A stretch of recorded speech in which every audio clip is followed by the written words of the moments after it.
जानते हैं भाई, जब मैं बजाता हूँ और हंसता हूँ ना तो इन लोगों को कितना का जलन होता है। अरे बुर्बक, मैं हंसता हूँ अपने पब्लिक के लिए, मेरे जितने भी सब्सक्राइबर हैं, मेरे जितने बड़े भाई हैं, मेरे अंकल जितने भी हैं, उन लोगों के लिए मैं दिखाता हूँ। लेकिन तुम लोगों को जलन क्यों होता है बुर्बकवा, क्यों होता है? और देखिए, मैं ये जो बाजा है ना, ये म्यूजिक से मैंने कितने आदमी का दिल जीता है ना। तो तुम मुझे इधर उधर नहीं कर सकते हो, ठीक है। सब भैया लोग का आशीर्वाद देखो, गोल्डन बटन, सिल्वर बटन, सब कुछ मुझे आया है ना। तो भाई लोग का आशीर्वाद है, और जब तक मेरा भाई सबका आशीर्वाद रहेगा ना, जब तक मुझे कोई नहीं गिराने वाला है ना। चलिए आइए सुन।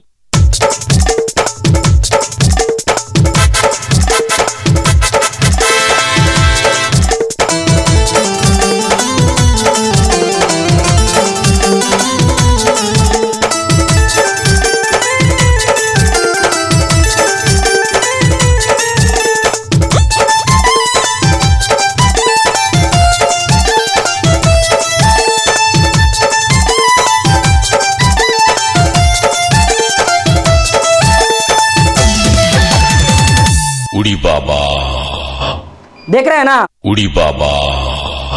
तो मैं लाइव बजा रहा हूं, और ध्यान से ये काम करते लाइव बजाने वाला, और कितना तो बुर्बकवा बोल भी नहीं करता है, ना जाने क्यों नहीं बोलता है, सिर्फ ऐसे से करता है। तो हमारे जैसा करके दिखाओ तब जानेंगे, है ना। तो आइए ध्यान दीजिए।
आप लोगों ने इस म्यूजिक को मलवा के बेटा मामा कहता, आप लोगों ने मालूम है कितना वायरल किया था, बहुत ज्यादा रील बना था इस म्यूजिक पे, बहुत ज्यादा रील बना था। तो मैं आग्रह कर रहा हूं आप सबसे कि भाई का व्यू अभी डाउन चल रहा है, और आप लोगों से मैं आग्रह करता हूं कि आप लोग इस वीडियो को शेयर करिए, है ना। शेयर करिएगा तो आप लोगों को मैं सिखाने वाला हूं, आप लोगों को मैं मदद करने वाला हूं, कई चैनलों को मैं प्रमोट करने वाला हूं, है ना। तो ध्यान से देखिएगा और मैं कैसे बजा रहा हूं।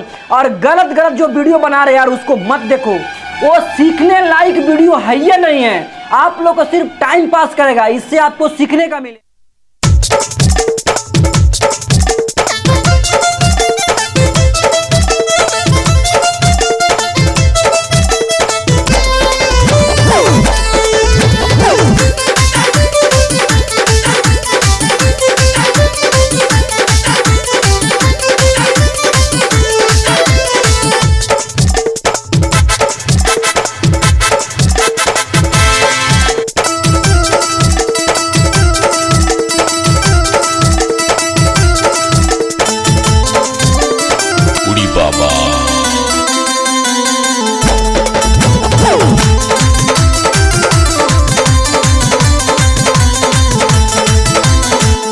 और देखिए, मैं यहाँ मिस्टेक कर दिया हूँ, मतलब बजाने में मतलब इधर उधर हो गया है, मतलब बटन दाबने वाला कौन, तो दाब दिए कौन।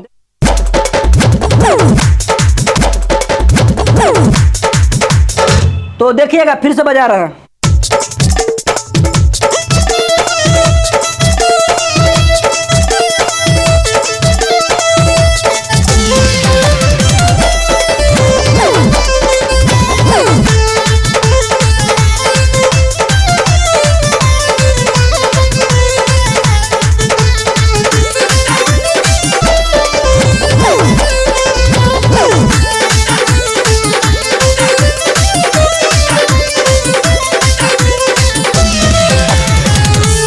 जोड़ी बाबा।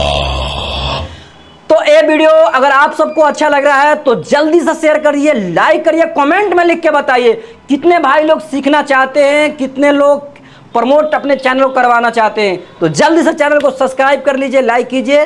धन्यवाद आप सबको।